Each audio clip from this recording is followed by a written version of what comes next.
Halo semuanya, kembali lagi ke YouTube channel Friendika Mahendra. Oke, hari ini saya ingin sharing tentang eh, apa ya kemarin menjawab pertanyaan dari beberapa teman gitu.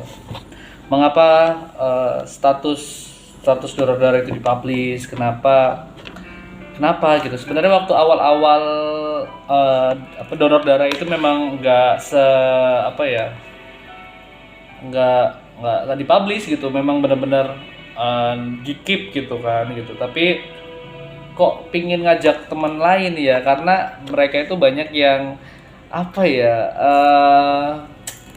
takut jarum, terus mereka takut buat donor gitu, berat badan mereka nggak nyampe segala macam. Cuma aku mikir, ayo kita ngajak orang banyak buat donor gitu. Kalau cuma untuk darahku doang, untuk banyak orang yang sakit pasti nggak cukup gitu kan gitu. Akhirnya nanti ada teman juga, nanti pahalanya hilang loh.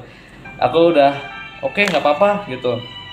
Oke, nggak apa-apa, pahalanya hilang gitu, asal bisa ngajak banyak orang, terus bisa banyak donor yang bisa terkumpul gitu. Itu sih harapannya, bisa bisa apa ya bisa bisa banyak orang yang donor gitu. Terus selain LLC juga itu kegiatan kan yang benar-benar sharing sosial ya, lingkungan sosial gitu. Cuma memang banyak kekurangan yang menurutku yang harus saya perbaiki juga gitu, dari sistemnya, terus dari servisnya gitu. Ini banyak kekurangannya lah gitu. Cuma ya step by step benerinnya, nggak langsung jadi. LLC itu udah 10 tahun didiriin tahun 2014 gitu kan. Jadi apa sih yang membuat saya tuh benar-benar ingin ngajak orang donor darah, buka kelas gratis, terus ikut kegiatan sosial ke mana, panti asuhan, terus ada ke panti jumbo, ke lansia-lansia gitu. Kenapa sih melakukan hal-hal lebih ke sosial gitu ya?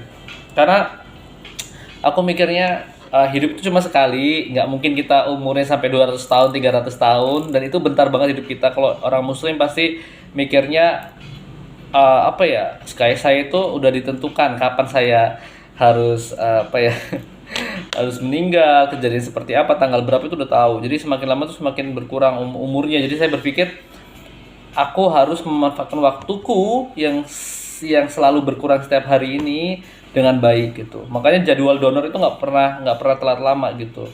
Pasti 2 bulan sekali donor gitu, donor darah gitu. Terus untuk kelas LLC, karena saya kerja, mungkin kalau dulu saya masih kuliah everyday ya, hampir everyday gitu. Kalau sekarang hari Minggu untuk kelas LLC gitu. Dan ini buka open lagi buat teman-teman yang mau belajar gratis, silahkan gitu. Kan banyak orang di luar sana yang ingin mengangkat derajat keluarganya, mengangkat derajat dirinya sendiri gitu. Menurutku tuh kayak eh, belajar untuk membangun diri itu penting banget gitu ya, penting banget. Itu mengapa kelas LS itu gratis, karena nggak semua orang bisa bisa mendapatkan finansial yang bagus gitu kan, dari keluarga yang finansial bagus tuh nggak semua orang ada di kondisi seperti itu gitu. Akhirnya LC dibuka gratis dari 10 tahun yang lalu gitu. Bentar lagi ulang tahun LLC, 1 September itu ulang tahun LLC, dan jujur saya senang banget sih gitu, seneng banget udah sampai titik ini gitu. Terus juga apa aja sih yang dilakukan tadi ya, kayak penanaman pohon, recycle benda-benda yang nggak bisa yang lama daurnya gitu loh. Jadi kita kita seaktif mungkin lah gitu, memanfaatkan waktu yang tersisa gitu kan. Orang-orang pasti menyadari bahwa waktu itu makin makin makin kesini makin sedikit gitu kan. Jadi harus melakukan yang terbaik buat nggak cuma hidup kita gitu, dengan hidup banyak orang, keluarga besar gitu. Lakukan yang terbaik gitu. Eh, apa ya? eh yang paling saya menyayat hati ketika saya bertemu dengan lansia. Lansia itu ngucapin, sambil meluk badanku tuh, sambil netesin air mata, dia ngucapin terima kasih banyak buat sudah nemenin gitu selama 60 hari gitu. Itu yang buat aku kayak hatinya terenyuh aja, karena dia emang sendirian di rumah gitu, nggak ada siapa-siapa gitu, dan ngerasa apa ya, ngerasa kayak kayak apa ya, seneng aja gitu, senang dalam hati, senang banget gitu, walaupun ada rasa sakit gitu loh. Maksudnya ada sakit tuh kayak ya, nenek sendirian malam ngapain gitu kan, maksudnya nggak ada yang apa ya, nggak ada yang nungguin ya gitu, sedih banget gitu, sedih banget lah pokoknya gitu. Hidup itu kita memang mandi sendiri ya, maksudnya mandiri banget sendiri gitu, tapi udah lansia sendiri itu kayak sedih aja, sedih aja gitu. Terus ada juga ketika ngelihat apa ya, inspirator kayak Pandawa Group itu yang mungkin sampai, itu aku senang banget karena dampak yang mereka lakukan tuh besar banget. Saya salut dengan Pandawa Group yang viral di TikTok, itu aku kagum banget gitu. Lalu juga apa ya, teman-temanku yang di daerah yang dapat penghargaan Satu Indonesia Award gitu. Kalau saya dapat penghargaan Satu Indonesia Award itu 2020 gitu. Kalau teman-teman kan tuh banyak ya, dari beberapa tahun yang lalu ada ya, banyak sekali pemuda Indonesia yang mendapatkan penghargaan dari Astra Internasional gitu. Nggak cuma saya yang fokus ke sosial lingkungan dan pendidikan, tapi banyak orang di luar saya itu bangga banget, seneng banget gitu. Banyak yang lebih lebih dari Frendika Mahendra, dan jujur kagum, salut. Berharap semakin banyak orang yang terjun di bidang sosial, lingkungan, pendidikan gitu.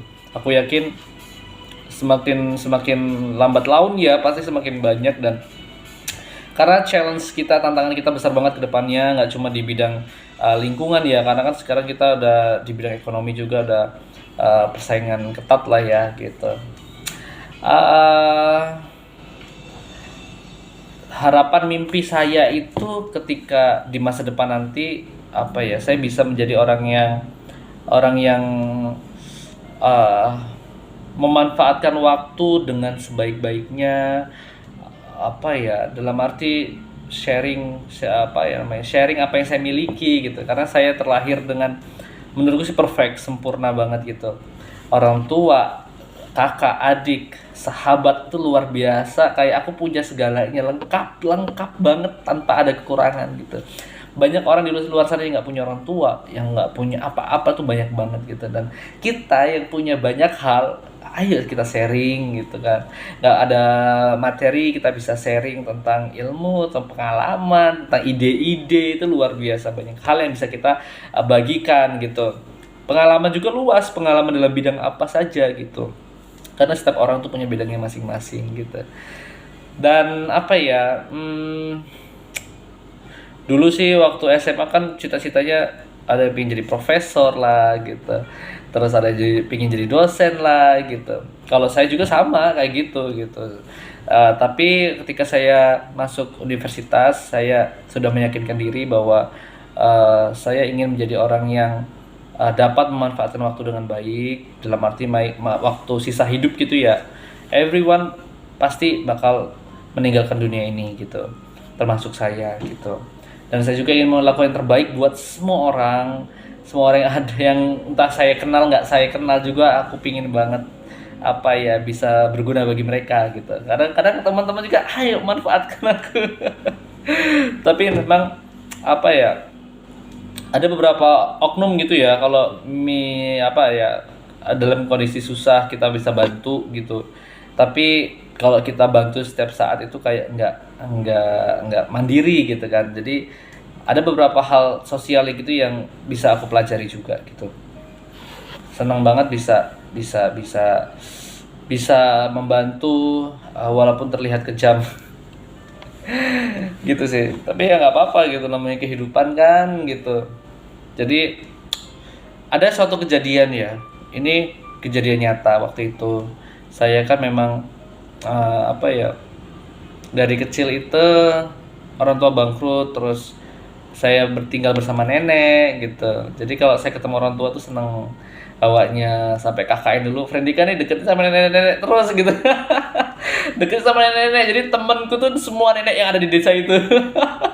kunjungan ke rumah-rumah nenek. Nanti kalau teman-teman lihat di TikTok atau di Instagram gitu, itu pasti ada foto banyak nenek-nenek. Karena jujur saya seneng banget bisa ngobrol sama nenek-nenek, nemenin mereka di masa tua mereka tuh seneng banget bisa nemenin di masa tua mereka gitu sih. Terus juga banyak isu-isu, Freddy lebih tertarik sama nenek-nenek gitu, contohnya kayak gitu ya. Si friend banyak lah isu-isu luar biasa. Dari lahir sampai sekarang isu itu nggak apa ya, nggak surut gitu. Malah makin kesini makin banyak isu tentang Frendika gitu, dan aku bilang, kata ibuku, itulah apa namanya ya, uh, sesuatu hal yang harus dibayar ketika kamu ada di zona itu. Ketika kamu melakukan banyak hal, banyak pasti orang yang pro dan kontra, banyak orang yang support, banyak orang yang menghujat, itu banyak banget gitu. Gosip-gosip di suara motornya sampai ke sini. Padahal ini di lantai 2 ya, tapi tetap kedengarannya. Deket banget soal jalannya ya. Kita kembali ke topik. Jadi memang banyak banget tadi gosip-gosip ya. Mungkin teman-teman juga pada apa ya? Pada curhat ya ketika digosip itu gimana segala macam hal yang nggak benar gitu. Sama kayak Pak Jokowi gitu. Kalau difitnah itu ya udah biarin aja. Biarin aja, mau gimana lagi gitu kan. Mau membela diri juga percuma. Mau maksain, dulu sempat saya benar-benar fight gitu ya, benar-benar ngajak berantem kalau seandainya membela diri, tapi capek lama-lama gitu, lama-lama capek banget. Terserah mereka mau ngomong apa aja, terserah mereka mau ngomongin saya apa aja, terserah gitu. Yang penting kita lakukan yang terbaik buat diri kita, buat orang lain gitu. Entah itu apa ya, friend, pasti ada aja gitu. Pasti niat baik itu, walaupun naik jahat, niat baik aja pasti apa ya, diterimanya tuh belum tentu baik gitu kan gitu. Niat baik itu belum tentu baik diterimanya gitu. Mendirikan kelas gratis selama 10 tahun juga, itu juga ada omongan gitu kayak apa ya, pencitraan segala macam. Tapi menurutku nggak apa ya, bukan pencitraan sih gitu. Ada namanya Rido ya. Rido itu sekarang S2 di Cina, dia anak LLC juga gitu. Apa ya, menurutku mungkin teman-teman LLC yang lama kayak Catur dan beberapa teman co-founder lainnya yang apa ya, tahu saya gitu. Bahkan waktu dulu itu saya pernah mau menghapuskan nama saya sebagai the founder of LLC dari organisasi LLC sendiri gitu. Aku nggak mau LLC ini nanti dimanfaatkan oleh diriku sendiri, oleh keluargaku, oleh keturunanku gitu, nggak mau gitu. Terus ada presiden pertama LLC dulu, Catur namanya, bilang bahwa organisasi yang besar adalah organisasi yang tidak akan pernah menghapus sejarah berdirinya organisasi itu gitu. Makanya waktu itu saya akhirnya mau dipanggil the founder of LLC, terus juga ada the father of LLC, ada yang nyebut macam-macam gitu. Tapi yang aku tegaskan di organisasi ini bahwa yang mendirikan apa namanya, organisasi ini adalah banyak orang gitu ya. Mungkin idenya dari saya, cuma yang mendirikan banyak orang gitu. Sama aja dengan rumah gitu ya. Rumah itu pasti ada apa ya, semennya, batunya, ada pasirnya, ada besinya, ada kayunya. Sama dengan LLC. LLC juga dibangun sama orang-orang luar biasa hebat. Banyak banget orang yang membangun LLC. Thank you so much. Ada beberapa yang sudah dapat sertifikat co-founder of LLC yang saya tanda tangani. Saya ngucapin terima kasih banyak buat teman-teman dari angkatannya Kak Catur, Ajis, Etika, Rahmat, Praja. Thank you so much. Ada apa ya? Ada Kak Miftah juga. Thank you so much, angkatan-angkatan mereka yang luar biasa, hebat gitu, yang selalu ada buat LLC. Thank you so much gitu. Ini sekarang kita dipimpin oleh Kak Fauzan dari Cilegon untuk President of LLC sekarang. Harapannya, kenapa struktur organisasinya ada dipimpin oleh Presiden? Jadi bukan seorang Frendika. Jadi Frendika ini bukan siapa-siapa gitu. Karena aku nggak tahu Frendika di masa depan mungkin bisa jadi jahat gitu kan. Bisa jadi jahat yang bisa memanfaatkan LLC menjadi alat politiknya gitu. kita nggak tahu masa depan, kita nggak tahu perubahan, entah Frendika jadi jahat, apa jadi apa gitu kan. Ya, makanya aku ingin melindungi LLC ini dari diri saya sendiri, keluarga, keturunan gitu, ataupun orang lain yang memanfaatkan LLC gitu. Itu yang benar-benar yang membuat LLC itu harus tumbuh bersama dengan tujuannya, yaitu membantu banyak orang yang ada di Indonesia gitu. Makanya menurutku LLC mendapat penghargaan Satu Indonesia Award tahun 2020 itu sebuah anugerah, karena itu sebuah apresiasi dari PT Astra Internasional buat buat orang-orang yang ada di LLC sudah mau berjuang bersama membangun bangsa gitu. Oke, mungkin itu aja ya yang bisa saya ceritakan. Thank you so much buat semua orang yang sudah nonton gitu. Cuma satu pesan saya, lakukan yang terbaik. Jangan jangan bersedih ketika dihujat. Keep on fire, tetap jalan menghadap ke depan, jalan dan jalan. Apapun komen orang lain, apapun hinaan orang lain, itu menjadi bahan bakar teman-teman untuk selalu maju, menjadi diri teman-teman yang terbaik, versi terbaiknya. Oke? Sampai jumpa di video selanjutnya dan tetap menjadi orang yang bermanfaat. Bye bye.